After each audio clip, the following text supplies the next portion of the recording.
Bagaimana Maturidi menafsirkan kata cebar?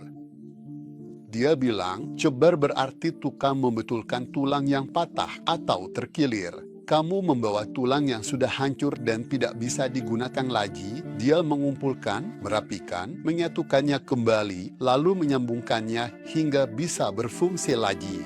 Berdasarkan hal ini, Maturidi mengatakan cebar berarti zat yang mengatur, mengelola, dan menggerakkan alam semesta terdiri dari jutaan bagian menjadi satu kesatuan berjalan harmonis. Di sisi lain dari definisi kita tentang Allah, ada manusia. Jika di satu sisi ada yang ilahi, teologis, dan metafisik, maka di sisi lain ada antropologi. Di satu sisi ada lahut, ketuhanan, di sisi lain ada nasut, kemanusiaan. Di satu sisi ada yang ukhrawi, di sisi lain ada yang duniawi. Allah itu Al-Aziz dan Zuntikam. Allah membalas dendam atau memasang tipu daya. Membuat tipu daya bukanlah sesuatu yang bisa kita anggap positif begitu saja. Bagaimana kita bisa mengaitkan hal ini kepada Allah? Allah memasang tipu daya.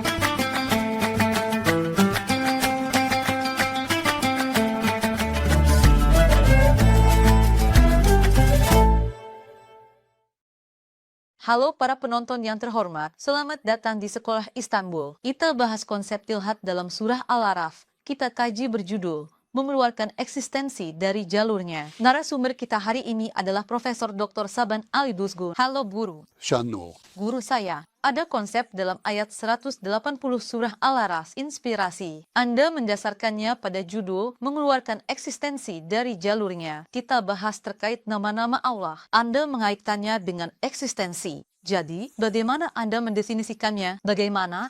Anda memandang konsep tilhat ini? Apa pendapat Anda tentang eksistensi? Jadi, mungkin teman-teman yang sudah mengikuti kami sejak awal Ramadan tahu bahwa kami berusaha menonjolkan istilah tertentu, sebuah konsep tertentu dalam beberapa ayat untuk membuat konseptualisasi, peta konsep, atau sebenarnya meningkatkan kesadaran kita terhadap sesuatu yang sudah ada. Mungkin bagi sebagian besar penonton, kata ilhad terdengar asing bagi mereka. Namun, kita akan menyadari bahwa beberapa pemikiran yang kita hasilkan, beberapa hal yang kita lakukan, diberi label dengan dimasukkan ke dalam kategori ilhad. Kalau kamu bertanya, apa itu? Jadi, saya sama sekali tidak berbicara tentang suatu inisiatif yang memblokir atau menghalangi pemikiran kita, yang menganggap proses berpikir itu sangat berisiko lalu berkata, jangan pernah berpikir atau melakukan hal-hal ini. Saya justru berada di posisi yang sebaliknya. Yang dimaksud di sini adalah pemikiran tentang Allah, tentang ilhad seluas-luasnya. Ia berbicara tentang ilhad yang berkaitan dengan nama-nama Allah. Ia juga membahas ilhad yang berkaitan dengan tempat-tempat tertentu yang Allah sucikan dan jadikan sebagai sumber berkah. Jadi, dalam hal keberadaan, dalam pemikiran dan sikap kita terhadap keberadaan, jika kita mengambil sikap atau perilaku tertentu, Al-Quran menyebutnya sebagai ilhad, yaitu semacam penyimpangan, semacam keluar dari jalur dan mengutuknya. Saya, ingin berbicara dengannya. Dalam budaya kita juga ada kata muhid. Saya tidak ingin melakukan semacam anakronisme di sini. Jadi, kata itu digunakan dalam arti ateis. Namun, kata ateisme sendiri baru memiliki sejarah sekitar 200 tahun. Artinya, kata ateis baru-baru ini mulai digunakan. Tapi untuk orang-orang yang tidak mengakui Tuhan, yang menyangkal Tuhan, kata ini juga digunakan dan istilah mulhid dipakai. Kita memiliki kata itu sebagai ungkapan yang bersifat artai. Jadi, mari kita anggap bahwa kata ini digunakan baik untuk ateisme maupun untuk ketidakpercayaan kepada Tuhan. Di sisi lain, bukan tentang keberadaan Allah, tapi tentang nama-namanya, misalnya jika kita memecahkannya satu persatu. Allah adalah makhluk yang kuat, yang memiliki kekuatan, yang memiliki pengetahuan yang baik. Ketika semua nama ini digabungkan, Ketika nama-nama itu dikumpulkan, maka kita sampai pada keberadaan Allah. Jadi, apa itu Allah? Semua kekuatan, pengetahuan, kebaikan ini sampai pada 99 nama, yaitu yang kita kenal sebagai Asmaul Husna, nama-nama indah Allah. Ketika kita mengumpulkannya, kita mendapatkan satu keberadaan, Allah. Tapi, misalnya, di Zoroastrianisme tidak seperti itu. Bagaimana? Di dunia ada kebaikan, ada kejahatan. Tidak mungkin mengaitkan keduanya dengan satu keberadaan yang sama. Jadi, sebenarnya ada dua dewa. Salah satunya adalah dewa yang menciptakan kebaikan, dan yang lainnya adalah dewa yang menciptakan kejahatan. Dan kehidupan pun menjadi ajang pertarungan antara keduanya. Begitulah dalam Zoroastrianisme, atau dalam kepercayaan Asia Timur yang kita sebut Yin Yang. Di sana juga ada pertarungan serupa. Ada dua realitas yang terpisah. Pikiran yang tidak bisa mereduksi segala sesuatu yang terjadi dalam keberadaan ke satu yang tunggal, satu kekuatan dan kuasa, disebut oleh Al-Quran sebagai pikiran muhid. Artinya, dalam kaitannya dengan keberadaan utama, keberadaan agung, keberadaan pencipta, ia sudah menyimpang dari jalur sejak awal. Karena tidak bisa membangun pemikiran yang benar tentang keberadaan itu, ketika sudah masuk ke jalan yang menyimpang, maka dalam dunia keberadaan kita sendiri, dalam memahami, menjelaskan, dan menafsirkan apa yang terjadi, penyimpangan-penyimpangan ini mulai muncul. Dalam bahasa Turki, semua orang tahu kata lahid yang berarti matam. Misalnya, batu nisan lahid. Wahid berasal dari atar tata sama ilhad, artinya begini. Jadi, Anda bisa sampai pada sikap, perilaku, atau penjelasan yang benar-benar tidak masuk akal, yang sebenarnya sudah mati, bahkan bisa membunuh Anda juga. Ini adalah pemikiran-pemikiran yang mati. Menariknya, kata lahid dan ilhad berasal dari akar kata yang sama. Jadi sekarang, terutama dalam hal nama-nama Allah, ada beberapa sikap yang bermasalah. Ini adalah contoh yang kami amati. Sekarang, misalnya, kita memberikan nama Cebar kepada Allah. Lebih tepatnya, nama itu disebutkan dalam Al-Quran. Allah adalah Cebar. Nama Cebar disebutkan dalam surah Al-Hajj. Nama-nama Allah juga disebutkan dalam surah yang kita sebutkan tadi. Di situ juga dibahas tentang orang-orang yang menyimpang dalam hal nama-nama Allah. Sekarang, Anda menghasilkan sebuah pemikiran di mana saat membicarakan nama-nama itu, Anda sebenarnya tidak mendefinisikan keberadaan yang diwakili oleh nama tersebut. Sebaliknya, Anda justru merusak definisinya. Itulah masalahnya, karena kita tidak memiliki pengetahuan tentang keberadaan Allah, tentang zatnya. Kita berusaha memperoleh pengetahuan tentang keberadaannya dengan membicarakan nama-namanya.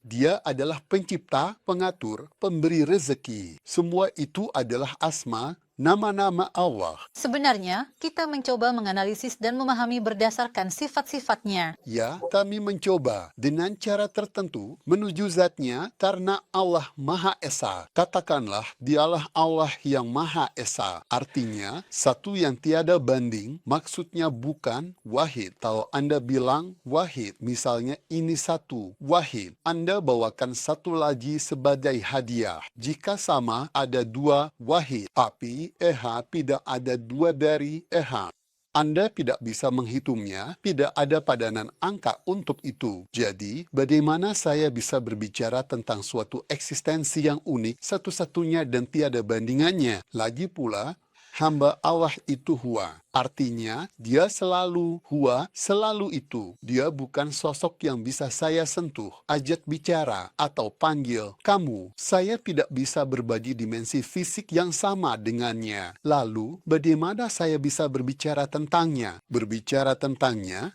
secara rasional, apa yang bisa dimuat oleh konsep Tuhan? Konsep itu memuat kesempurnaan dan tidak ada kekurangan. Ini adalah pembicaraan yang rasional. Atau saya akan melihat ke dunia luar dari keteraturan, gerakan, dan meskipun ada perubahan serta transformasi yang terus-menerus di dunia luar dari terjadinya kosmos, sistem kosmik. Dari semua itu, saya rasa ada sesuatu yang menjaga harmoni dan keseimbangan di sini. Untuk bicara tentangnya, saya butuh dunia batin, akal, dan dunia luar saya. Namun, jika Anda bertanya kepada saya, ada beberapa pertanyaan yang menurut saya bisa disebut ilhad terkait dengan nama-nama Allah. Contohnya, Allah adalah Al-Aziz Al-Zuntikam. Allah membalas dendam atau Allah memasang jebakan. Kait berarti memasang jebakan. Itu disebutkan dalam ayat Tayyab. Sekarang dikatakan bagaimana dengan memasang jebakan. Itu sesuatu kita kaitkan dengan kejahatan. Memasang jebakan itu bukanlah sesuatu yang bisa kita anggap positif. Itu adalah tindakan buruk. Lalu bagaimana kita bisa mengaitkan hal ini kepada Allah? Allah memasang jebakan. Lalu muncullah sesuatu yang disebut sebagai iskal. Ada yang mengatakan, dan saya setuju dengan ini, bahwa Allah memasang jebakan, artinya Allah menggagalkan jebakan yang telah dipasang, membuatnya sia-sia. Sekarang kita sedang berusaha melakukan hal ini. Ketika kita mengatakan Allah memasang jebakan, sebenarnya kita sedang melakukan sebuah penafsiran yang menyimpang tentang Allah, yaitu penafsiran yang menggeser makna dari jalurnya, menjauhkan keberadaannya dari cakrawala pemahaman kita, dan pada akhirnya menyesatkan pemikiran serta pemahaman kita tentangnya, sehingga kita dihadapkan pada gambaran keberadaan yang keliru. Lihat, kita sedang membuat penafsiran dan itu juga disebutkan dalam hadis. Sebagaimana kalian berpikir, begitulah Allah. Ya, itu gambaran saya. Bagaimana gambaran yang saya pikirkan? Saya membayangkan Allah Maha Pengampun. Dia Maha Pengampun. Allah Maha Pengampun. Sebaliknya, ketakutan saya yang terus-menerus tidak berubah bentuk sesuai apa yang Anda pikirkan. Tapi pengaruhnya pada Anda seperti itu. Jika Anda mengatakan Allah itu aziz dan pembalas dendam, selalu mengejar balas dendam, dan jika Anda melakukan suatu dosa, maka Anda akan membayangkan ada sosok yang akan segera membalas Anda atas dosa itu, apa yang akan terjadi pada Anda, itu akan membuat Anda tidak nyaman, membuat Anda tegang. Saya ingin mengatakan ini juga ilhad. Maksudnya, Allah itu Maha Pengampun, Dia memberi kesempatan untuk bertobat dan bahkan mendorong Anda untuk melakukannya. Itu tidak mengizinkannya. Segera bertobatlah atas kesalahan yang Anda lakukan, kembali ke batasan Anda, dan kembalilah ke keadaan normal. Aku mengampuninya, aku Maha Penerima Tobat. Oleh sebab itu, Allah kita tidak menerima taubat, menjadi obsesif dengan berpikir, saya sudah melakukan kesalahan ini, Allah tidak akan mengampuni saya. Itu apa maksudnya? Lihat, pemikiran yang salah tentang Allah secara otomatis tercermin pada diri saya sendiri. Dan sebenarnya saya justru merusak dan menghancurkan diri saya sendiri. Yang disebut ilhad adalah keluar dari jalur eksistensi, keluar dari jalur yang telah ditetapkan. Kesalahan dalam pemikiran tentang zat utama yang membentuk eksistensi secara langsung membuat kita keluar dari jalur. Apa pengaruhnya jika saya berpikir buruk tentang Allah? Apakah itu bisa merugikan Allah? Tidak ada pengaruhnya. Karena ini kerusakan pemahaman diri sendiri, akhirnya berubah jadi kerusakan tindakan. Saat seseorang berpikir Allah tidak akan mengampuni, dia tidak bertindak. Dan karena tidak melakukan apapun untuk diampuni, akhirnya dia tidak diampuni. Tepat seperti yang saya katakan tadi, hal itu membuat eksistensi keluar dari jalurnya. Maksud saya begini, ayat suci mengatakan, orang-orang yang menyimpang dalam hal nama-nama Allah. Kita juga sedang membahas ini, bagaimana penyimpangan dalam hal nama-nama Allah dengan istilah yang kita gunakan bisa membuat eksistensi keluar dari jalurnya. Bayangkan, salah satu dari 99 nama Allah adalah Al-Jabbar. Nama ini didefinisikan seperti ini, penonton bisa mengeceknya. Al-Jabbar salah satu dari 99 nama yang memaksakan kehendaknya. Nah, Sekarang ini jadi apa? Allah berkata begini, jika Allah menghendaki sesuatu, Dia hanya berkata, jadilah, maka hal itu mulai terjadi. Selesai. Tadi kita bilang apa tentang Al-Jabbar yang memaksakan kehendaknya. Tapi di sini tidak ada paksaan. Kalau begitu, ada kesalahan di situ. Kenapa harus memaksakan kehendaknya dengan paksa? Memaksakan kehendak dengan paksa, apa ya istilahnya? Jangan memaksakan, mari kita pilih kata-kata seperti itu. Memaksakan itu adalah tanda kelemahan. Memaksakan, mendiktekan. Kita tidak seharusnya menyematkan hal itu pada Allah, karena kita adalah makhluk yang punya kehendak. Jika kehendak itu didiktekan kepada makhluk yang punya kehendak, maka kebebasan yang diberikan sejak awal itu justru diblokir. Karena itu saya melihat pada kata tersebut. Bagaimana Maturidi menafsirkan kata cebar? Dia menafsirkannya seperti ini. Dia berkata, cebar berarti tukang patah tulang, tukang urut. Misalnya, semoga Allah melindungi seseorang mengalami patah tulang di bawah lutut, tulangnya hancur berkeping-keping. Kalian membawanya ke dokter ortopedi atau, seperti dulu, ke tukang urut atau tukang patah tulang. Dia mengumpulkan tulang-tulang yang hancur dan sudah tidak berfungsi lagi, menyatukannya kembali, lalu menyambungkannya hingga bisa berfungsi lagi. Tukang urut, tukang patah tulang, ortopedi.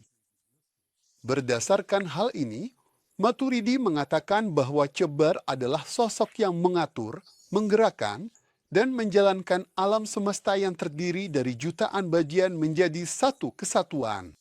Lihat seperti tukang urut, tukang patah tulang. Jadi, apa itu cebar? Cebar berarti sosok ilahi yang menjadikan alam semesta sistem kosmik dan menjalankannya. Lalu, apa yang kita pahami dari itu? Jabbar, yaitu yang memaksakan kehendaknya, memaksakan keinginannya pada orang lain. Ini juga penyimpangan. Kalau begitu, di mana kehendak saya dalam hal ini katanya? Saya bilang, cara Anda mendefinisikan Allah memengaruhi. Ini metode penafsiran. Teman-teman yang mengikuti ingat, kita pernah bilang begini, di ujung lain dari definisi kita tentang Allah ada manusia. Jika di satu sisi ada yang ilahi, teologis atau metafisik, di sisi lain ada antropologi. Di satu ujung ada yang ilahi, di ujung lain ada yang manusiawi, di satu sisi ada yang ukhrawi, di sisi lain ada yang duniawi. Ini sistem yang dualistik.